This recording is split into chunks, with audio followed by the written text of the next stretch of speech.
আসসালামু আলাইকুম রহমতুল্লাহ। ডক্টর মোহাম্মদ ইউনুস তো অনেক বড় একটা সুদখোর, তাই না?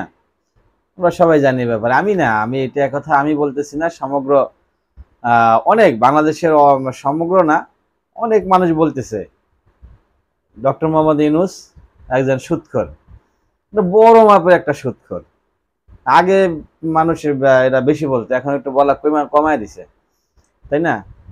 যখন শেখ হাসিনা সরকার ছিল তখন এই কথাটা খুব বেশি বেশি প্রচলিত ছিল যে একজন বড় মাপের সুদখোর। সুদখোর তো অবশ্যই, সেটা তো বলতেই হবে, কারণ উনি হচ্ছেন একটা ব্যাংকের মালিক, গ্রামীণ ব্যাংক।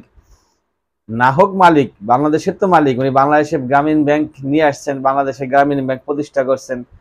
এটা দিয়ে উনি লাখ লাখ মানুষকে টাকা দিচ্ছেন না, লাখ লাখ মানুষ এখান থেকে টাকা নিল, ঋণ নিল, লোন নিল, এবং সেখানে তাকে ওই লোন নিলে কি সুদ দিতে হয় না? লোন তো আপনার বাংলা দেয় না, বাংলা দেয় না, লোন নিলে সুদ দিতে হয়। তো সেই সুদ যেহেতু এটার প্রতিষ্ঠাতা যেহেতু ডক্টর ইউনুস, তার মানে সুদ তো ইউনুসই খায়, তার মানে ইউনুস একটা সুদখোর নাকি? এটা একটা 100% যুক্তিসঙ্গত কথা, এই কথা কেউ অস্বীকার করতে পারবে না, এই কথা অস্বীকার করাতে কেউ পারবে না। ইকোনমিক্স, অর্থনীতি, আমি অর্থনীতিতে অনার্স করেছি, অর্থনীতিতে মাস্টার্স করেছি। তো অতএব এটা যে সুদ, এই ব্যাপারে অন্তত আমাকে বোঝানো যাবে না, অত সহজ হবে না, এত সহজে আমি এটা বুঝবো না, কারণ ইকোনমিক্স সাবজেক্ট নিয়ে অনার্স মাস্টার্স আলহামদুলিল্লাহ আমি কমপ্লিট করেছি। তো এখন হচ্ছে এই যে সোনালী ব্যাংক, জনতা ব্যাংক, অগ্রণী ব্যাংক, কৃষি ব্যাংক, বাংলাদেশ ব্যাংক, তারপরে হচ্ছে আপনার আরো অনেক, মার্কেন্টাইল ব্যাংক, এবি ব্যাংক, কত কত কত ব্যাংক বাংলাদেশে ছড়াই আছে। এই ব্যাংকগুলোর থেকে যখন আপনি লোন নেন, ওরাও তো লোন দেয় না? ওরাও তো লোন দেয়। লোন দেওয়ার পরে সেই টাকাটা যখন আপনি ওদেরকে ফেরত দিয়ে আসেন, আপনি 10 লাখ টাকা নিলে 10 লাখ টাকাই মনে হয় ফেরত দেন, তাই না? বেশি তো আর দেন না, বেশি দেন, কারণ এই ব্যাংকগুলো তো সুদ খায় না। সুদ খায় হচ্ছে গ্রামীণ ব্যাংক, ডক্টর ইউনুসের ব্যাংক, ওরা হচ্ছে সুদ নেয় এবং সেই সুদ ইউনুসের পকেটে যায়। আর এই যে কৃষি ব্যাংক, সোনালী ব্যাংক, জনতা ব্যাংক, এ তো একেবারে সরকারি ব্যাংক। বেসরকারি ইসলামী আছে, মার্কেন্টাইল আছে, আরো কত কত আছে। তো ওরা তো আর টাকা টুকা নিলে আপনার সুদ দিতে হয় না, বেশি দিতে হয় না।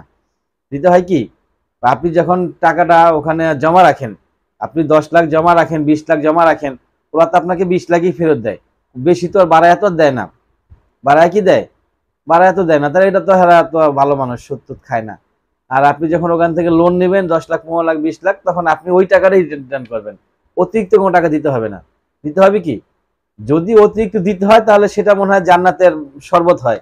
ওইটা কোনো সুদ বা কোনো ইন্টারেস্ট বা লাভের মধ্যে পড়ে না, ওটা ইন্টারেস্ট হয়। হ্যাঁ, আমি এরকমও পড়ছি যে ইন্টারেস্ট।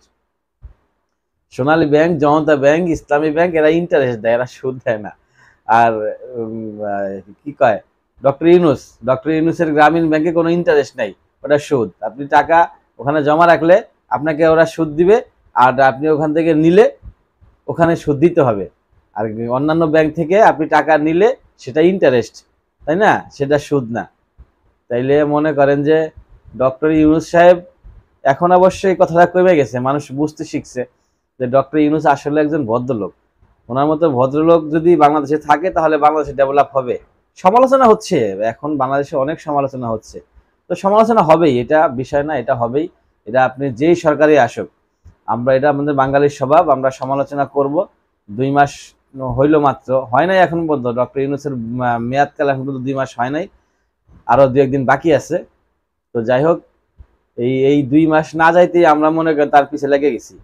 তার 5 বছর যদি দেশ থাকে, তো সে মনে করেন যে বিশ্বের সবচেয়ে খারাপ ব্যক্তি বানিয়ে দিব তো আমরা। এটা আমাদের স্বভাব, এটা আমরা পারি, এটা আমরা পারবো ইনশাল্লাহ, নাকি? তো এইগুলা আমরা বাদ দেওয়ার চেষ্টা করি, যদি আপনি মনের ভিতরে গাইথা নিতে পারেন ডক্টর ইউনূস যতদিন বাংলাদেশে থাকবে ততদিন বাংলাদেশের মঙ্গল হবে, এই কথাটা যদি আপনার মনের ভিতরে আপনি ঢুকাইয়া নিতে পারেন, তাহলে দেশের মঙ্গল হবে। আর যদি মনে করেন যে না, ডক্টর ইউনূসকে হটাইতে হবে, তাহলে দেশে অমঙ্গল হয়ে যাবে।